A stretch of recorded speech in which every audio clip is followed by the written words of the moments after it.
All right, everybody, welcome on in. We'll let people jump into the conversation as we get ready to get started. We've got a great discussion plan, great activity plan. So thank you all for joining us. And we'll give it just a few more seconds before we get things kicked off.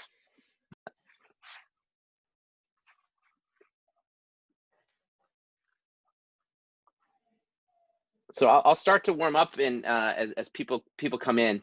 My name is Jeremy Goldberg. I'm the president and quarterback of a company called League Apps.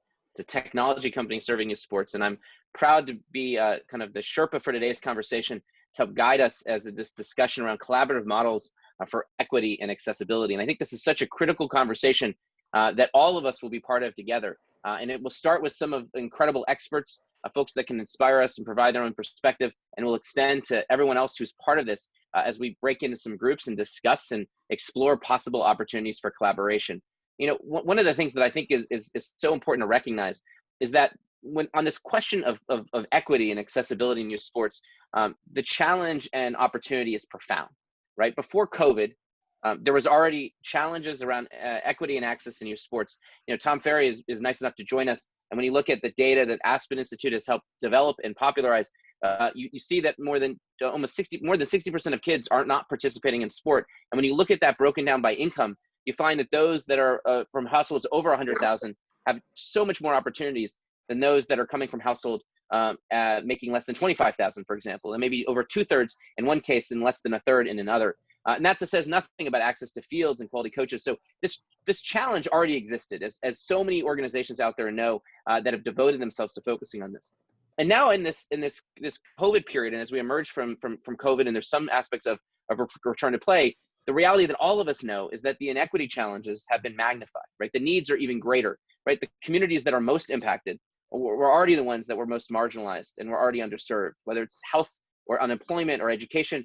All of these challenges have only been proven out in the context of this period.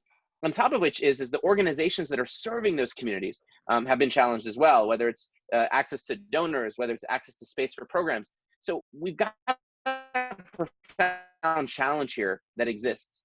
One thing I'll throw up as a poll question just to set up the conversation, which is understanding what are the greatest obstacles to equitable participation in sports. And it'd be great to understand for the groups that are here today, and feel free to introduce yourself on the chat, your name and organization. What are the greatest obstacles that you see to more equitable participation in youth sports, whether that's cost of participation, access to play spaces, access to transportation, access to quality organizations. And there may be other reasons, but we decided to focus on these. So go ahead and just quickly answer the poll and let us know what you think are the greatest obstacles to more equitable participation in sports, right, as we go about this. And as we approach the answer to that question, as you provide an answer, I think one of the things that's powerful for all of us to remember is that sports is a platform for impact. We are seeing that right now, right? In the best traditions of Muhammad Ali and Jackie Robinson and Tommy Smith, we're seeing athletes in sports at the forefront of conversations around equity and access right now, which is amazing to see. You have conversations that are existing right now, whether should we be shifting resources away from the police to more community-based programs, and sports being a possible response to that. And if sports is this powerful platform, that whether you're for-profit or you're a nonprofit, you're a sports-based youth development organization, you're a large CRO program, regardless of how you approach that, if it's a platform for impact, then one of the things we have to recognize is that if that platform itself has inequity, right, has access challenges, if not everyone's part of it, that impacts the effectiveness of that as a platform, right? And right now as a society, we're all going through a process where people are asking themselves difficult questions about our own roles, our own opportunities to dismantle systems of inequity, of oppression, of racism. And so in that conversation, it's an opportunity for all of us within youth sports to ask this question of, if we can make sports a more equitable, more accessible platform, ultimately that allows what sports can offer this world: community, togetherness, social cohesion, leadership. All those things become more and more possible. And if that's the case, then the question becomes, as organizations, what can we do to be part of that solution? What can we do to address those questions of inequity? Right, at League Apps, we've launched the Fun Play initiative that we're proud of, but we've got to recognize that to be good at this, we've got to address our own questions about equity and access and diversity. And then lastly, as leaders, as all of us come to the conversation, we also have to recognize our own privileges, our own biases, right, our own assumptions that we bring to the table. Because if we do the work on ourselves, and being part of the conversation today is part of it, and ultimately we help make sure our organizations are able to do the work, we in turn are able to impact the world of youth sports and leverage that as a platform to impact so many of the challenges that exist right now.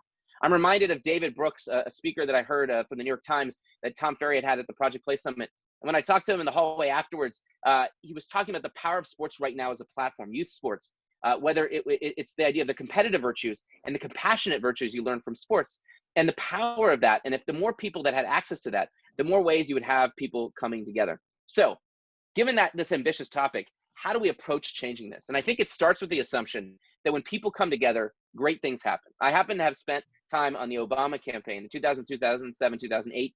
And when I had that experience of traveling around the country and spending time with Senator Obama at that time, there was a saying that he had that I think is so powerful, right? We are the change we've been waiting for, right? We are the change we've been waiting for. So when we look and see issues with respect to youth sports and opportunities to make it better, we are the change that we've been waiting for. We have the opportunity to be agents of that kind of change.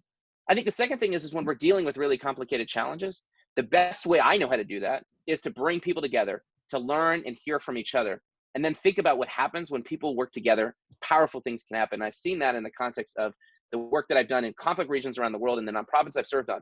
The most intractable problems can be addressed by bringing people together. And then last but not least, I recognize that when we are as individuals bring ourselves into these conversations, that's how things change. And my wife chose a short plug as a book that's coming out next week, focusing on issues of race and specifically aimed at what white women can do to be part of the solution. It's called Raising Our Hands. And what I've learned from her in the 3 years that she spent time understanding these issues is ultimately that if we bring ourselves and our own vulnerabilities and are willing to ask the hard questions and be part of conversations, that's where change starts. So I brought up the tradition of sports, and I'll end it, this introduction, with the words of Muhammad Ali that I've always taken inspiration from. Impossible is just a big word thrown around by small men who find it easier to live in the world they've been given than to explore the power they have to change it. Impossible is not a fact, it's an opinion. Impossible is not a declaration, it is a dare. Impossible is potential, impossible is temporary, impossible is nothing. When we think about the challenges that exist in our society and the opportunity that exists with sports, many of them may feel daunting, but nothing is impossible when we think about the talent that's assembled on a conversation like today, and certainly the ability for us to work together. So with that, here's how this is going to work. I'm going to spend a little time talking to some of the panel that we have assembled as means of education, of inspiration, of perspective. And then we're going to break people into breakout sessions. And we've designed those breakout sessions to include a mixture of organizations that are sports-based youth development, that are dedicated to this, as well as organizations that may come at it from club, travel, tournaments, whatever it may be. And in those conversations, the goal is to pose a few questions and see what we can learn from each other and what possible ideas come out of it. This is a total experiment. We'll figure out afterwards if this works. But again, the thesis we have is if we bring well-intentioned people together to discover challenges and opportunities to work together, good things can come of that. So welcome, and thank you for being here. And I'm going to start by welcoming Farlone Toussaint to the conversation. Farlone, welcome. I know you're the Atlanta Program Officer for Laureus Sports for Good, which needs no introduction. I know Laureus has been instrumental in helping pull together today. And what's great about your perspective is you have visibility in so many different sports-based youth development organizations and the relationship you have with all the Laureus grantees. And so maybe as a starting point, you can speak about the specific challenges that you see, Farlone, that organizations that are trying to use sports to bring people together and to impact lives and communities. What are the challenges they have, especially in the context in the face of the COVID crisis? Thanks so much. Great introduction, Jeremy. You know, it's a great question you pose, and I can answer it in so many different ways. I think, you know, the most common way to answer it is that very surface level, like, you know, transportation and money, right? Like that's a very clear, honest thing that we've seen in our data sets, in our data points across the past couple of years of our State of Sport for Good report, which you can go and check out on our website, laureususa.com. We spent the last couple of years working with organizations across the country, including grantees, just to get the plain English. What do you think is the reason why you're having these issues? And transportation in the communities that we serve are the biggest concerns. But transportation is everybody's concern, right? I think that's a really easy way to answer that question. I think the harder way to answer that question is to call a spade and say that, you know, the way that communities are currently set up, the ways that schools are set up, the ways that you know, teams and sports programs are set up, they're not set up for accessibility. They're set up for convenience and for people who can meet whatever the standards are for them to get there, right? So whether it's financial convenience or whether it's transportational convenience. At the end of the day, what the biggest concern for equity is that we've been trying to do things that are most convenient, right? And unfortunately, equity and accessibility are things that require us to be concerned about the most inconvenient.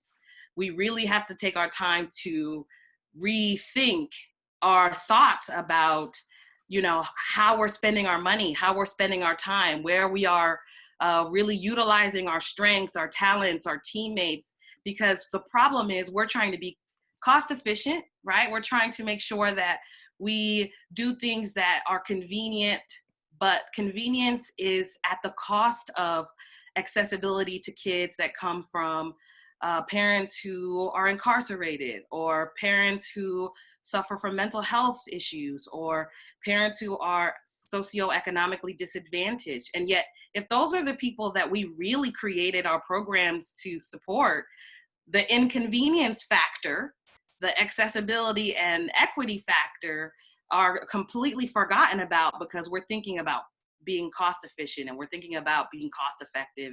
And those are things that are just not in alignment with accessibility and equity, right? That's not even something that should be in the conversation, but it is. And so, you know. Ferlin, maybe to unpack that a little bit, because when I hear you say inconvenient, I'm almost hearing this at two levels. One is the inconvenience individually, where you're saying, wait a second, there's deeper systematic aspects at play that are actually creating a lot of the issues we have. And so we have to wrestle with that. There's not easy solutions. If you don't confront those things personally and go through that work and do the hard work, you're not in a position to solve that, because it doesn't lend itself to something that you're going to do tomorrow and address it. And then second of all, is there's probably more of a literal sense of convenience, that there are literally things that we're trying to do that isn't actually addressing the root causes and the implementation of those programs. So maybe you could speak to those, and maybe specifically the latter. What's an example of something where you see, you know, if we take an approach of convenience, it doesn't solve the issue. If we actually try to address something more fundamental, that's where you're seeing outcomes or success. I think, you know, I love the question. I hate to speak for my programs. You know, we've been convening and bringing organizations and communities together for a very long time. And, you know, from the start of it in New Orleans, we're talking about politicians, we're talking about athletes, we're talking about parks and rec departments, we're talking about grassroots programs that are, you know, from, you know, somebody's grandmother's basement that was running a project for the longest time, right? I think, you know, for them, the biggest barrier, or that thing that people are just having a hard time discussing, is that there are higher level objectives and goals that are not in alignment with the well-being of communities, right? And so these higher level objectives and goals that are initially well-to-do, from funders, from government programs, and from wherever the source of capital is coming from, those intentions then get trickled down into in a way in communities that really is so toxic that the real goals that are trying to be met will never be met, because the structural and institutional issues at that community level will just never be able to achieve those things. Those goals are just so out of touch, and when I say out of touch, I literally mean like these people who are setting the goals have no idea what the actual problems are on the ground.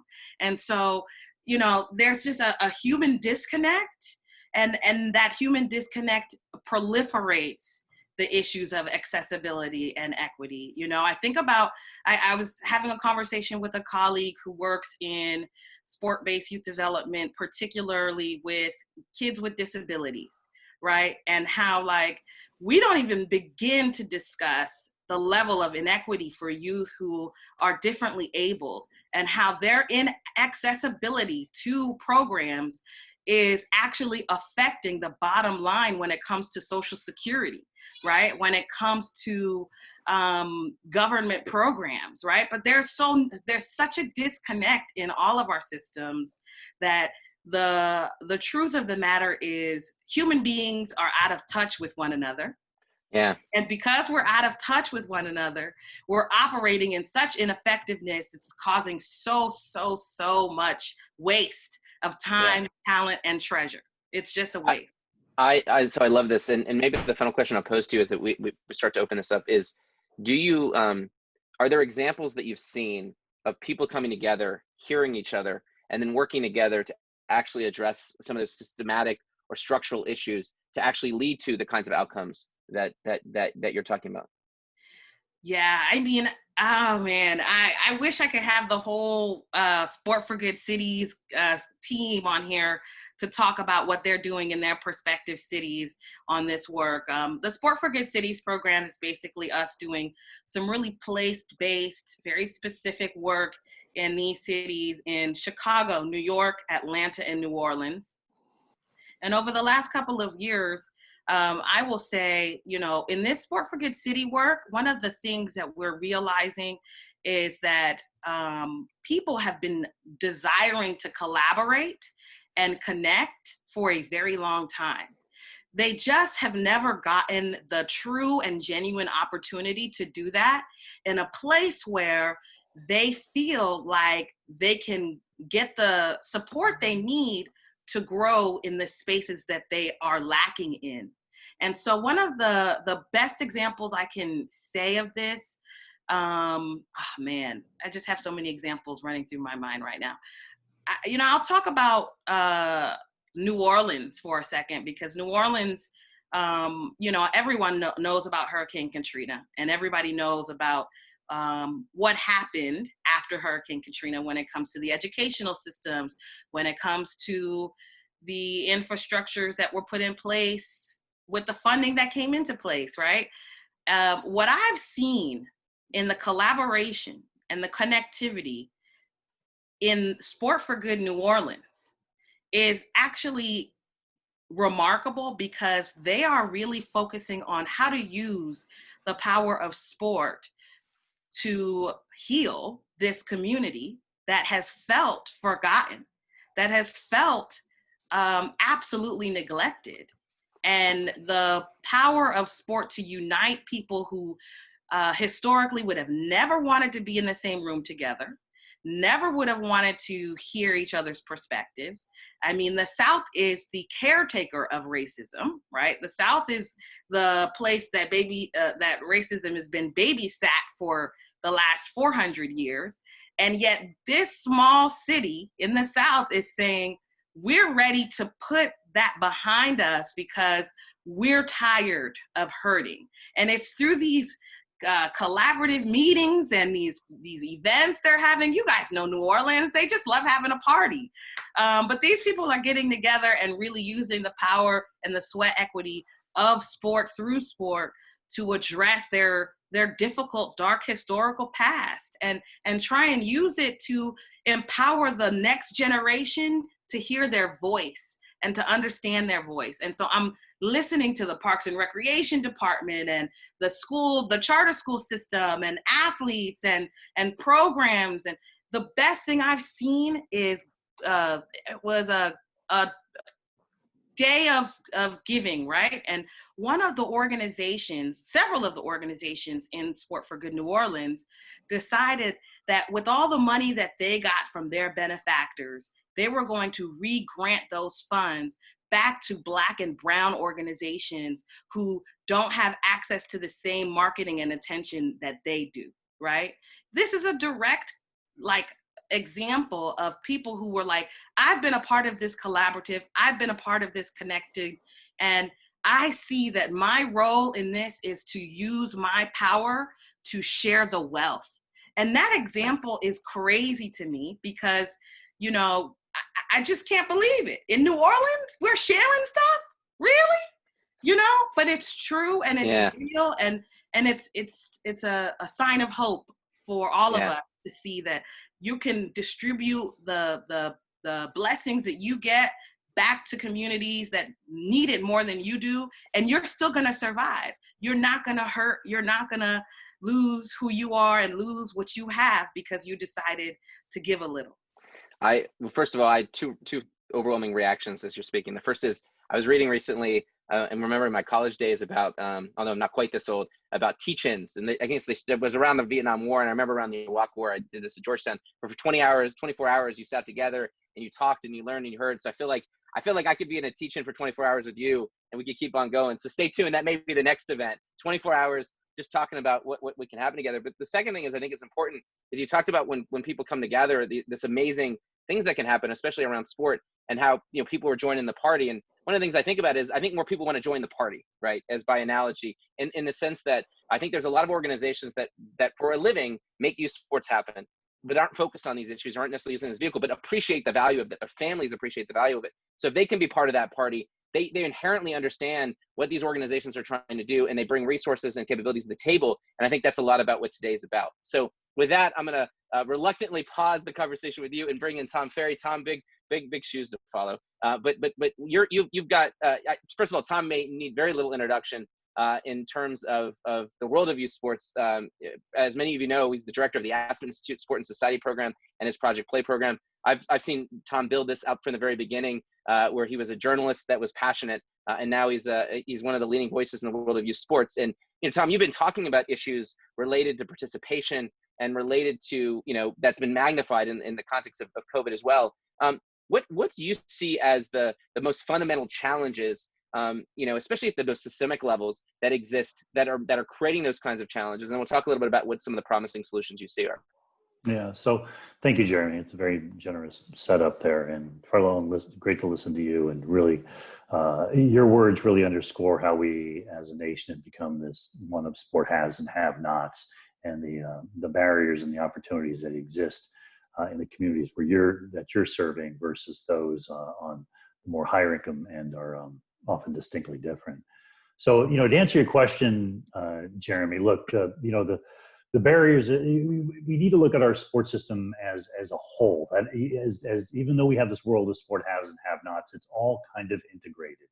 And that system has really been transformed over the past 25 years and has set up a set of barriers to participation and a quality experience that a lot of kids face. And so we went through this process back, 2013 through 2015, and 10 roundtables, 300 leaders, and just did a lot of listening and put together what we call the Project Play framework, which you're familiar with, 8 strategies, the 8 sectors that touch the lives of children. And it really recognizes what those barriers are and what the best opportunities are to surmount them. And the COVID crisis has really just laid bare these, the fundamental flaws in our system. Which is that sports has become too expensive and too pressurized, too early of an age. And so how do we build this zone, at least through age 12, or every child in this country, regardless of zip code or ability, has the opportunity to be physically active through sports, where they have a love of game, where they're developing the physical literacy, the desire, and the ability to stay active into the teenage years and into adulthood. And so what the COVID crisis has really done is it has really challenged the low income opportunities. So the park and recs, their budgets have been decimated. The YMCA's they're shutting down all over the place, which is really problematic because you need kids to go to summer camp to get parents back to work. So the bottom end of our sports system, as you would look at it, is extremely challenged at the moment. Travel's coming back. You're seeing this. They're already having tournaments and they've got more resources. There's more innovation. I read your report. You're right. So there's a lot of the energy, a lot of the good stuff is happening in organizations that have the resources. Well, what do we do about the park and recs? What do we do about the YMCA's? What do we do about those organizations that are on the ground and providing, sport experiences for kids at scale? And that's where our real challenge and our real opportunity is here moving forward. And so, what I'm encouraging everybody to do is think about this is not an opportunity to kind of optimize your game or, improve it a little bit but let's think of this as a reset. What is the next model for sports that we want to build in this country, that one that is aligned with the needs of children, all children, and communities, all communities. And we can do it. I'm a glass half full person. You wouldn't get into this. I wouldn't get this if I wasn't, right? Because this is tackling our whole sports system is challenging. But people believe in sports. I mean, 90% of parents want their kids involved in sports and believe it'll be developmentally appropriate. So if there's that kind of demand, and kids want sports too, you give them a good experience, one with a caring coach at a cost that their family can afford, they're going to be involved. And yet we only have 40% of kids in this country who play team sports on a regular basis. So that was going into COVID. That was going into the COVID crisis. So there's this huge opportunity to engage more kids at scale. So how do we build up the organizations that are best positioned to do that? The Park and Recs, working in concert with local entrepreneurs or other community organizations or schools, and how do we create more accountability through the system, where we can make sure that kid is getting a trained coach, and that the local program is abiding best practices related to COVID, risk mitigation, and on down the line. How do we take this Wild West environment and take all this energy and put it in a place where we're just serving many more kids at lower cost and giving them what they need?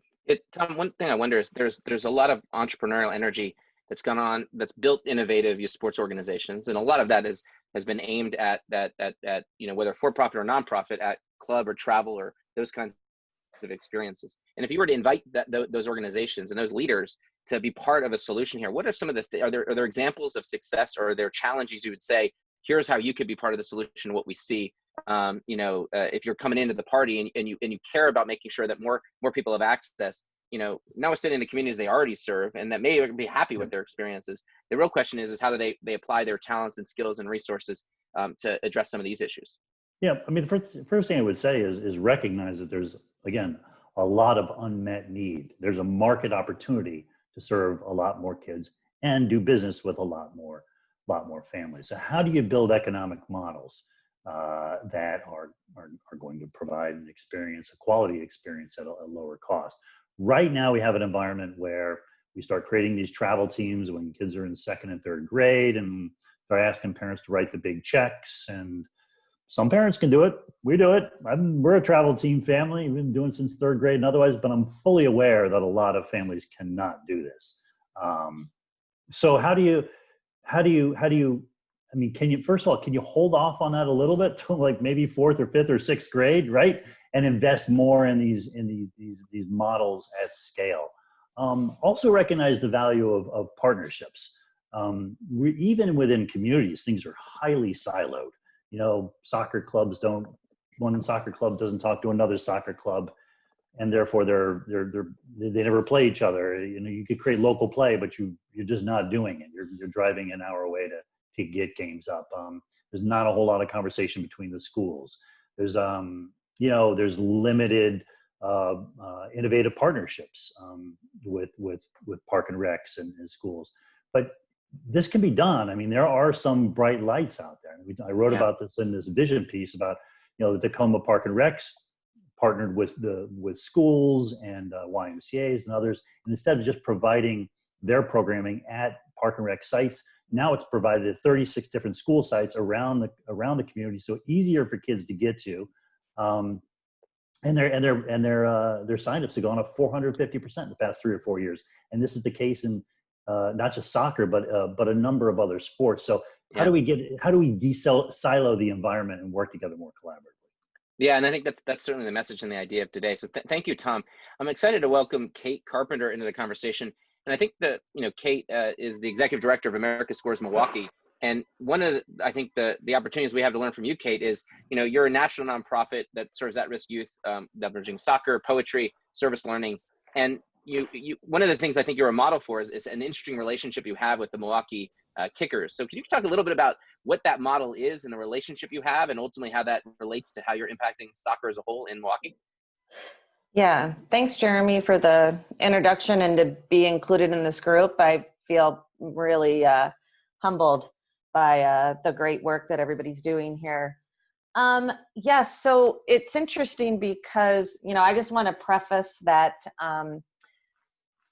something that Farlone said about you sometimes have to, or maybe you said, Jeremy, you have to start to look within personally first and assess where you lie in this conversation and then see where you fit. Those of you that know me on this call already know that there are times when I get kicked out of conversations because I take bold stances. And that actually is what drove me to this collaborative work.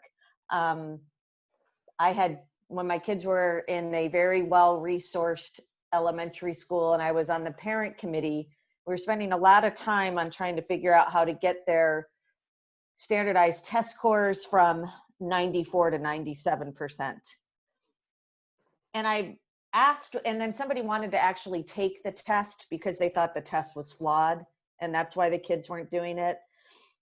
And although also people know that sometimes I'll put my head down on the table when I just can't believe something that I've heard. And that's what I thought, if there was that much passion happening in conversations in underserved communities, like for me, for kids that were in that age group at that moment, we wouldn't be here.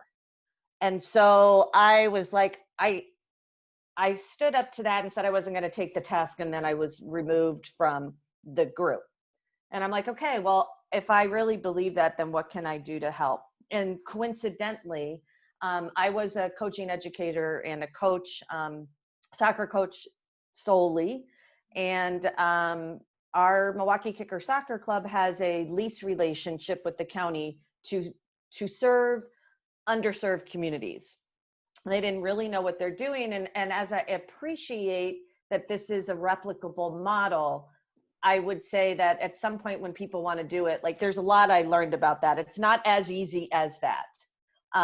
They don't just automatically work together because there's a lot to learn. But in that model, Milwaukee Kickers was seeking out a organization that was a little more structured to help with this, and that's where America Scores enters.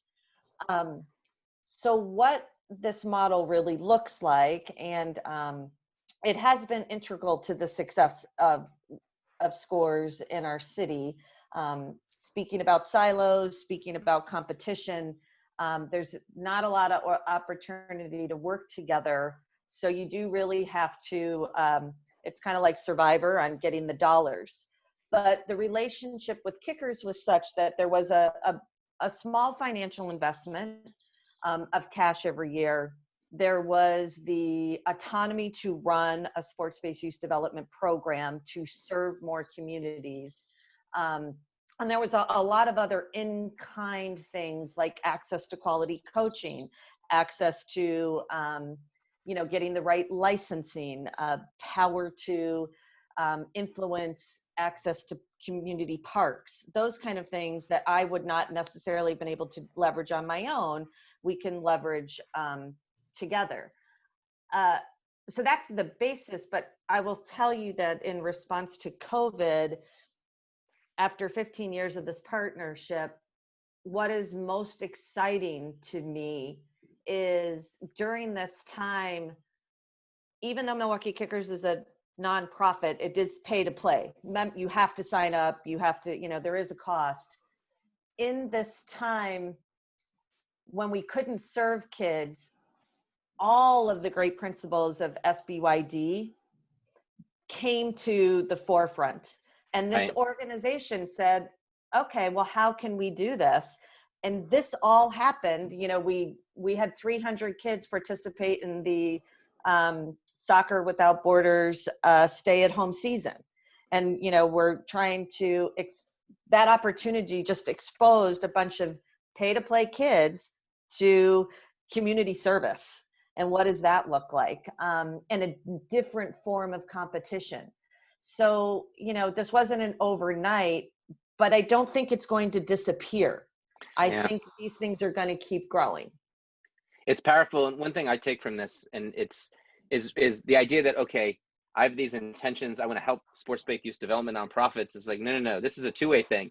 There's so much we can learn from those that are serving communities in different ways that actually make all of our sports experiences better. In many cases, all of us should be sports-based youth development organizations serving different communities and populations, but recognizing sports is a greater vehicle. I've said this statement a few different times.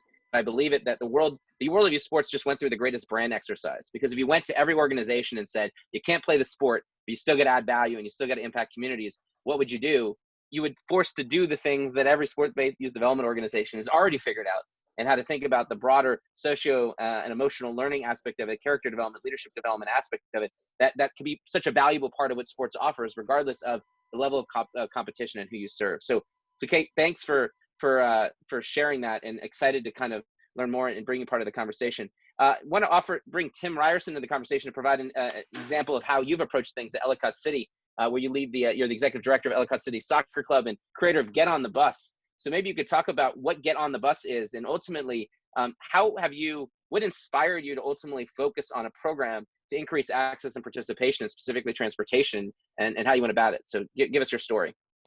Yeah, hey, thanks, Jeremy. Thanks for having me on. I think League Apps has done an amazing job with content during this time. So in March, I tuned in to many of your things, and I just want to say thanks for that. You know, before I started to Get on the Bus, I've got tons of notes just from what's been said so far. But Farlone said something about giving back that I wrote down. You know, she said, you will survive, you know, if you give back. And I found that not only will you survive, you will probably thrive. I think about all the opportunities that have opened up because of Get on the Bus for me and the leadership team for Get on the Bus. Daniel Barber, a college soccer player with me at the University of Nevada, Las Vegas, and Amanda Buckler were very involved from the beginning, not only giving with their time, but also their talent and their treasure to help me kick off Get on the Bus. And so as a team, we've been able to do a lot of great things in a short period of time. You know, Get on the Bus, you know, started with kind of this vision that I started the soccer club about 7 years ago, and I found that I wasn't reaching some of the zip codes, as Tom discussed. And so I wanted to know why. Well, I found out this was right around when we didn't qualify for the World Cup, and there was big talk about pay to play for the soccer folks out there. We didn't qualify for the for the non-soccer folks for the 2018 World Cup. And a lot of it came down to people saying it was because of the pay to play model that we weren't able to get the best players playing that could play because they couldn't afford it. I found, as easy it is, Farlone, the transportation piece is a big part of that. And I know, as you said, it's easy to say that, but if the kids can't get to the programs, then they can't play, let alone if they can pay to play.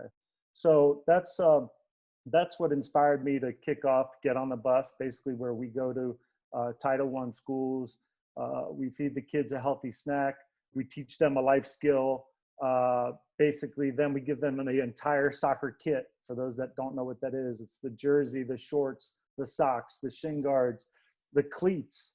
We actually fit them for cleats and give them a pair of cleats, a soccer ball, and then we include them in our rec programs with professional coaching. So they're getting the quality program and coaching. And some people say, well, why don't you just go to the schools? Oh, I forgot the bus part. We transport them by bus to the quality programs. So some people say, well, why don't you just do it at the school? For me, it was about including those kids in those experiences. For some of them, they will not be playing on their high school team and riding a bus to another campus and playing a sport. So all this stuff kind of came together. We piloted it in Maryland, basically through donations and private sponsorships. We put 41 kids through the program in 2018. U.S. Soccer got wind of that, and they have a program, the U.S. Soccer Federation, the Innovate to Grow Fund.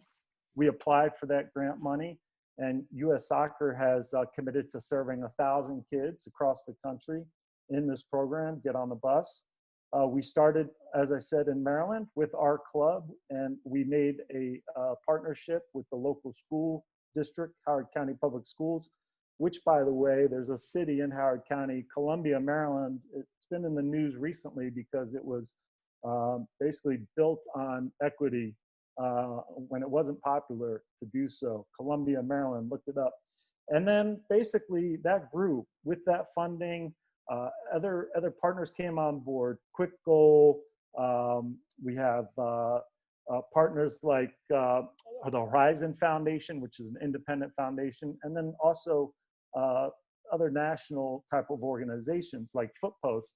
So, you know, at the end of the day, that enabled us to not only do it again in Maryland at 2 schools. We started in Vegas with 50 kids. And here in 2020, we had more funding. And now we have, you know, basically chapters throughout the country. We were set this spring to do 80 kids in Maryland, Pleasanton, California, Las Vegas, Nevada, Reno, Nevada, New Haven, Connecticut, Portland, Oregon, and on and on and on. Just the bus started rolling. Well, the bus stalled with COVID, but in terms of barriers, I believe we will be back stronger when it's over. Thank you, Tim. And I think it's a great example of how one individual who sees an opportunity, you know, just starts to say, hey, let me dig into this and do what I can. So, and again, if that can happen in the context of broader conversations and efforts, it's exciting to think what more can happen. So thanks for that example. Excited to welcome Megan into the conversation. Megan, I also appreciate all your chats. You got me fired up, cheerleading, supporting everyone else. It seems like you know so many people on this call. And as the founder of We Coach, I know you speak a lot about the power of sports, both for social change and also to help kids heal. And the perspective I thought I'd have you share is, you know, it was something that Kate had said earlier, which is, you know, I believe We Coach is known so much for your great work with sports-based youth development organizations and this idea of a trauma-informed coaching model. But I imagine every sports organization out there is now dealing with that, especially as kids have dealt with COVID and loss and all kinds of different kinds of challenges. So I'm curious, you know, what is the opportunity you see to take some of the experiences you have and have a broader impact on youth sports, and how that connects to kind of these questions of equity and access? Yeah, Jeremy, thanks. And thanks to the League Apps team for having me and for putting me on a panel with such awesome folks. I do like to build up the people in this space who are doing such incredible work. And just one quick thing, Tim, the men didn't qualify. That's correct. Yeah. Okay. Yes, so, that was that year. The men didn't. Yeah. The men, though. Jeremy, thanks for your question about the work that we've been doing, and we see this huge opportunity right now, given the challenges that everyone is facing in the face of the COVID-19 crisis and in the sort of public awakening around racial injustice and how important those two issues, you know, sort of how intensely those two issues are affecting young people and are affecting young people disproportionately in certain communities. It has always been important, in my opinion, that coaches and people, anybody who works with young people, anybody who teaches, mentors, parents, young people, to understand how stress and the reaction to stress impacts the brain.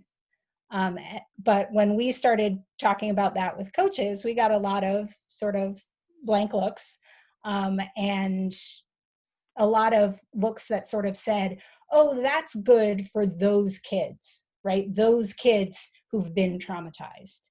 But what we actually know about trauma prior to COVID and these uprisings we've seen is that trauma is a public health issue. Trauma affects young people across communities. And yes, are certain communities more likely to be disproportionately affected by some community traumas?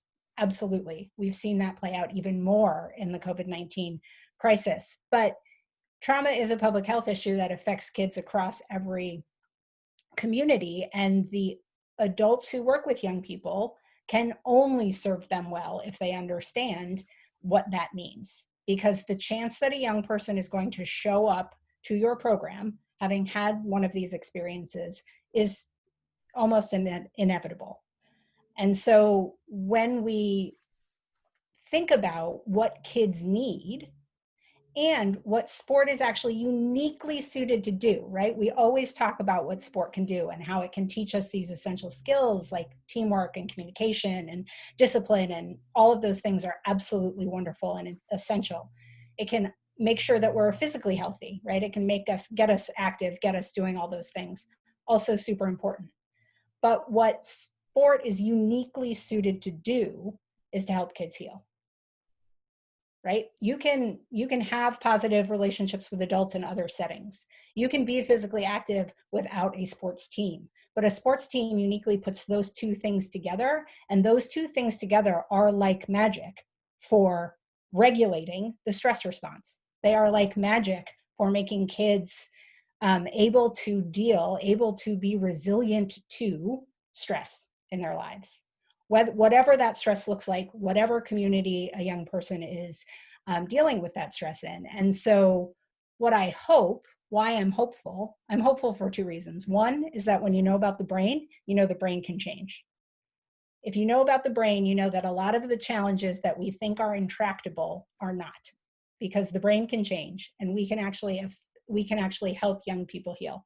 But I'm also hopeful that now, because we've all been through this collective experience, we've all been through this collective uncertainty, this collective fear, this collective challenge around what's happening next, that more people will understand just how important it is for adults to understand how stress impacts young people, and how, if it does, how that impacts the way young people show up and how they behave and how we need to create environments for them. So it goes back to it's such a good point. It's such a good point, Megan. And I think it one of the things is, I think it comes back to this idea that all sports organizations are in the sports-based youth development world, whether they realize it or not. And if you understand that, it'll allow you to be more impactful. And I also think the more you understand that, the more you can relate and hopefully embrace the opportunities for collaboration and engage with other organizations that are trying to deal with these other issues. So it's such a powerful point. Last but not least, I want to bring Candice into the conversation before we jump to these breakouts. And so Candice Haynes is the Domestic Youth Basketball Program Officer at the NBA. And she is someone who I've always enjoyed my conversations with, and always has such important perspectives and ideas to share. And sitting at the Junior NBA, Candice, you have a broader perspective on the youth sports landscape that could be focused on recreational, underserved communities, elite, the whole gamut of it. When you think about some of the dynamics of equity and access, how does the NBA view those kinds of challenges? And ultimately, what are the kinds of resources that you're trying to provide to try to impact kind of that broader ecosystem? First of all, Jeremy, it's always great to talk to you. I think our conversations are always very beneficial, and definitely appreciate being on this panel, especially as someone who spent the majority of my career in sports-based youth development before coming to the league, and just had a very broad perspective on youth development in general, just working in different capacities. And so, the one thing I would say is that, our youth basketball department lives in the social responsibility and player programs umbrella of the NBA. And it's there for a reason. Our goal is not to create the next LeBron James with our junior NBA programming. Our goal is to provide that accessibility and to increase participation amongst young people from all different backgrounds. And so I think for us, a lot of it tends to be a matter of not positioning ourselves as the experts and really amplifying those who are, and to your point about resources, being that conduit for those resources. Having worked in this space and having run, a small SBYD nonprofit, I think the main concern from an organizational capacity standpoint was always access to resources and sort of mitigating some of my expenses, in that, role.